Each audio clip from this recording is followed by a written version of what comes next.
Power Query is built into Excel 2016 and also available as a free download in certain versions of Excel 2010 or 2013.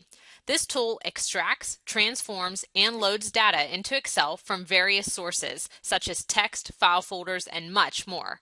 You can even refresh the data. There's so much you can do with this tool, it's definitely worth checking out.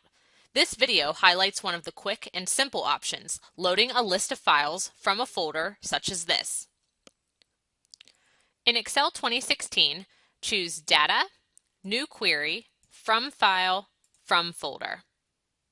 Navigate to your file and then click OK.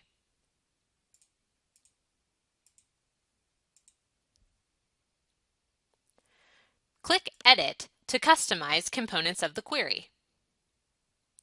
For example, you can right-click on a column to remove unnecessary information, click on this icon in the Attributes column to adjust, or right-click on a column to transform the way the information is displayed, such as the date. When you are finished editing, choose Close and Load. Your information is now represented as an Excel table. Later, to update the table, select Data and Refresh All. Excel will remember the steps and update with the current list of files from the folder.